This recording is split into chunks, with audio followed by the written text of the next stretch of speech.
4 दिन पहले हुए नगर थाने के पुरानी किला के 2 युवकों की कथित हत्या का मामला अभी तक पुलिस सुलझा नहीं पाई है।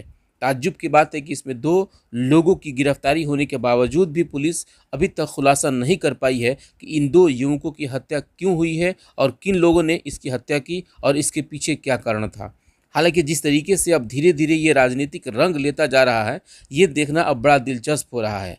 आप तस्वीरें देख सकते हैं। ये तस्वीरें अभी 2 रोज़ पहले की हैं, जब सिवान के दिवंगत सांसद के बेटे ओसामा और सिवान सदर के विधायक अवध बिहारी चौधरी शाहिल और शब्बन के परिजनों से मिलने के लिए पहुंचे और उनके परिजनों से उनके बारे में बहुत कुछ उन्होंने जाना और सारी चीज़ें जब जानकारी लिया तो उन्होंने साफ तौर पे कहा कि कहीं ना कहीं इसमें प्रशासन जो है कि अब लापरवाही बरत रही है और हो सकता है तो कहीं ना कहीं इसमें एक राजनीतिक दबाव है, जिस वजह से अभी तक इसका खुलासा नहीं हो पाया है। हालांकि कल ये लोग गए थे, लेकिन आज जिस तरीके से जीरादेई के विधायक अमरजीत कुशवाहा अपने पूरे लाव लश्कर के साथ शाहिल और शब्बन के परिजनों से उन्होंने मिला और उन्होंने साफ तौर पे ये इल्ज़ाम लगा दिया कि नीतीश कुमार के सरकार में अपराधी बेलगाम हो चुके हैं। पता चला और भी क्या उन्होंने कहा कई स्रोतों से यहाँ के 2 लड़के क्या नाम हुआ, साहिल और सहवान। साहिल और सहवान पेपर में भी आया था। इन दोनों लोगों की हत्या हुई है और इस हत्या के कारण क्या है अभी तक 1 तारीख से लेकर आज तक पुलिस ने साफ साफ नहीं बताई। तो ये सूचना मिलने के बाद आज मैं यहाँ इन के परिवार से, इनके माँ से और जो लोग भी इनके पीड़ित लोग हैं, पीड़ित परिवार हैं, उनसे मिलने के लिए मैं यहाँ आया और घटना के बारे में जानने की कोशिश किया।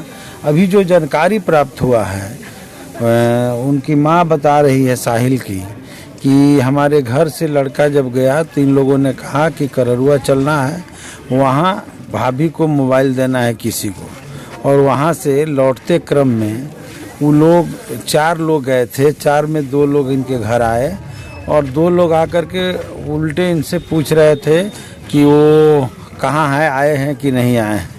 तब इनको शंका हुआ, कहे कि चलिए हम खोजने चलते हैं।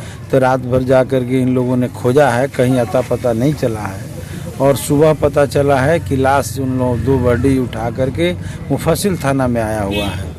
अभी घटना को सुनने के बाद जो हमें लग रहा है और फोटो के माध्यम से जो मैं उसका डेड बॉडी देख रहा हूँ दोनों लड़कों का, वो डेड बॉडी को देखने से भी जो पता चल रहा है कि वो एक हत्या का ही मामला बनता है। उसमें कोई शक नहीं है। अगर एक्सीडेंट हुआ रहता तो मोटरसाइकिल में भी चोट आता, मोटरसाइकिल भी टूटता फटता। कहीं से मोटरसाइकिल देखने से नहीं लगता है कि उसमें खरोच है, और इनके शरीर में भी जिस तरीके से एक्सीडेंट से टूटता फटता और खून से लथपथ हो जाता है शरीर, वो सब चीज़ भी नहीं दिखाई दे रहा है। तो इन तमाम चीज़ों को देखने से प्रथम दृश्य तो एक साफ साफ हत्या का मामला बनता है। और मैं 1 तारीख के बाद से आज 7 तारीख हो गया और आज तक पुलिस जो है इन्वेस्टिगेशन करके इस निष्कर्ष पर नहीं पहुंची कि कैसे हुआ घटना का वजह क्या है, और घटना में जो 2 लोगों को गिरफ्तार किया गया है उनसे भी जांच पड़ताल करके अभी तक पुलिस परिवार को नहीं बता पाई। पूरे बिहार में आज सत्ता के संरक्षण में अपराध की घटनाएं हो रही हैं, जो मेजर बात है, जो सबसे ज़रूरी बात है। और नीतीश जी लगातार अपने बयान में इस बात को रख रहे हैं कि हम कार्रवाई कर रहे हैं, लेकिन कार्रवाई के नाम पर ढाक के 3 पात होते हैं। और उनके तमाम नेताओं को हम देखते हैं चैनलों पर इस बात को रखते हैं कि पहले सत्ता के संरक्षण में अपराध होता था, आजकल अपराधियों को सज़ा होता है।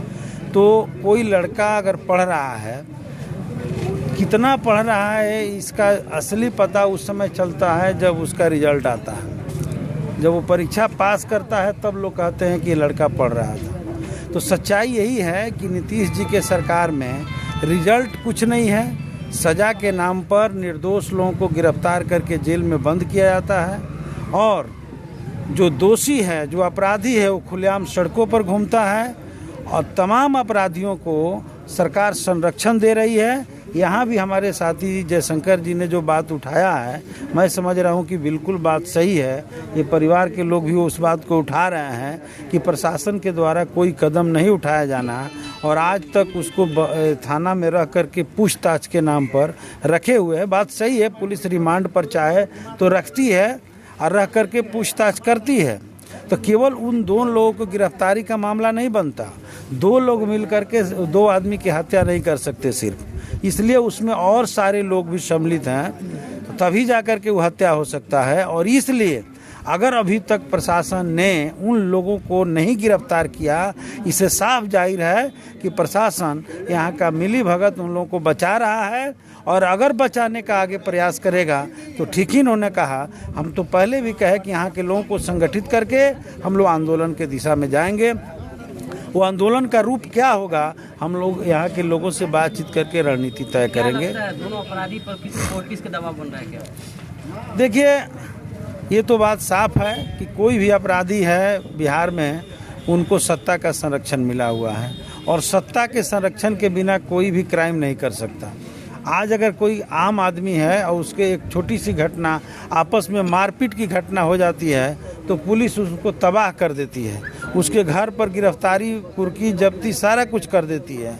तो ये छोटी छोटी घटनाओं में, मारपीट के घटनाओं में पुलिस एकदम सक्रिय दिखती है। और हत्या का मामला जहां बन रहा है, जहां पूरे तौर पे इतने बड़े समाज में लोगों को दुख पहुंचा है, चोट पहुंचा है, ज़िंदगी से जुड़ा हुआ मामला है, वहां पुलिस अगर अभी तक कोई कदम नहीं उठा रही है, तो इसमें पॉलिटिशियन लोग से लेकर के पुलिस प्रशासन सबका जो है संरक्षण है, और इसी वजह से वो लोग बच रहे हैं।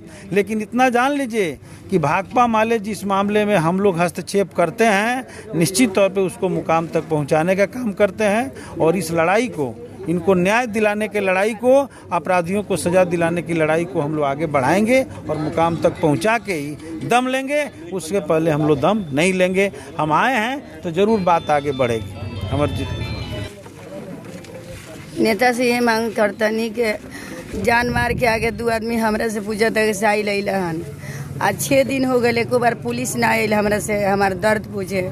मिट्टी दे के हम दौड़ल जाता नहीं थाना पे केस करे, फिर भी कोई सुनवाई ना भइल हमारा बेटा खातिर। 7 साल पर हमारे बेटा आई रहन, 12 तारीख के जाए वाला रहन, फ्लाइट रहन, फिर भी हमारे बेटा को दोनों मुँह के आके हमरे से कहत रहे जॉर्डन से। हाँ, हो जा टिकट अब पासपोर्ट सब हमारा पास बा। 12 तारीख के जाना है, इसके फ्लाइट था ये 12 के। अच्छा, जिले का उनका नाम का गोलू और राहुल। हाँ, हुए ऐसे से 7:30 में गौवन लेके कहत रहन गाओ तनी साहिल से पूछा तनी कि जाए गौवन शाम के बेरा रहुए तो कहीं के साहिल आओ रहुअन, तो कहत रहन के आओ तनी भाभी के मोबाइल दे के।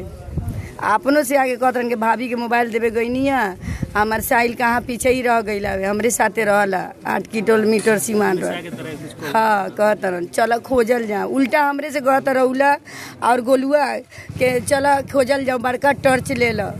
आखिर एकर मामला सुने के चाहिए, सब लिख के हम थाना में देले बानी। प्रशासन लगे हाँ, वही बड़ा माटी दे के हम प्रशासन लगे, वही जहाँ लाश रहुए कौन थाना में गए रही, मुसाफिर थाना में। तो कहते हाँ हो जा, वही जा रहुला और गोलुआ खड़ा रहुआ सन हट्टा कट्टा, फिर भी ओकनी के रेप ना लग रहुए कुछ के। आखिर प्रशासन काहे ठंडा बा, हम ये फासला जात ने पकड़ ले लिया। उ जाके गौए लो लाश देखे के सैला जिया था का जाके गौए लो वही जा, बस प्रशासन पकड़ के रोक ले रो तो हम देखी बस इतने। आखिर में क्या वजह रहे कि उनको हत्या कर? कुछ वजह ना रहे, हमरा लड़का से खाली दोस्ती बना दे सन, हमारे सैला को 12 तारीख के चल जाए आ कहो चल साहिल भाभी के मोबाइल देखे आवल जब 5 मिनट आधा घंटा में चलिए जाए मीरगंज से हतुआ से। साहिल सीधा लड़का रहुअन ना जनुअन, 7 साल पर आई रहुअन, सिवान के नैखन जाना रीति के का भइल बा। पहले से कोनो झगड़ा रहे? कभी हमारे साहिल दुकान पर से घरे से दुकान बाहर अब चल गई। प्रशासन द्वारा कितना सपोर्ट मिलता है? हाँ, प्रशासन द्वारा कितना सपोर्ट मिला, कितना साथ देता लोग? प्रशासन तो कुछ आज तक पूछने नहीं आया, क्या तकलीफ है, कैसे आपका बेटा मुआ, कहाँ बॉडी मिला, कैसे, कुछ नहीं।